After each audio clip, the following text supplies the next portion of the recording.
నమస్కారం.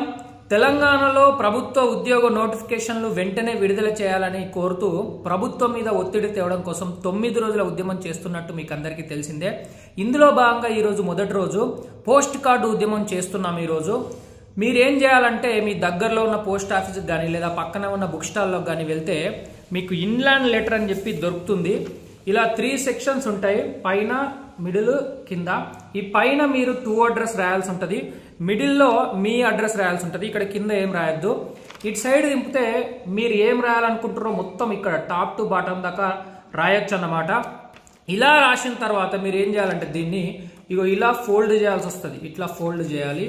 ఇట్లా ఫోల్డ్ చేసి ఇవి మీ ఇక్కడ గమ్ కానీ లేదా అన్నంతో కానీ అంటించేసి పోస్ట్ ఆఫీస్కి వెళ్ళి మీరు పోస్ట్ చేయొచ్చు.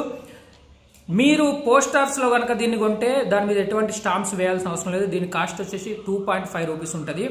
లేదా బయట ప్రైవేట్కి కొన్నప్పుడు కొన్నిసార్లు దాని మీద స్టాంప్స్ వేయాల్సి వస్తుంది. సో పోస్ట్ ఆఫీస్కి వెళ్ళినప్పుడు కనుక్కొని ఆ విధంగా స్టాంప్స్ వేయాలా లేదా కనుక్కొని వేయండి. మొత్తం మీకు 2 నుంచి 5 రూపాయల లోపలనే ఇది అయిపోతుంది.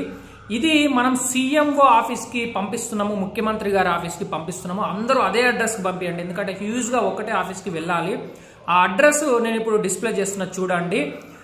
ఇలా కాకుండా మీకు డబ్బులు మనీ మ్యాటర్ కాదనుకుంటే రిజిస్టర్డ్ పోస్ట్ కానీ లేదా ఇతర వేరే మార్గాలు కూడా ఉన్నాయి. 40-50 రూపాయల దాకా అవుతుంది. ఒక ప్లేన్ లెటర్లో మీరు రాయాలనుకున్న కంటెంట్ అంతా రాసి రిజిస్టర్డ్ పోస్ట్ కూడా చేయొచ్చు. ఏం కంటెంట్ రాయాలి అనేది మన టెలిగ్రామ్ గ్రూప్లో పోస్ట్ చేస్తున్నా చూడండి. నేనైతే పోస్ట్ చేసేసా, మరి మీరు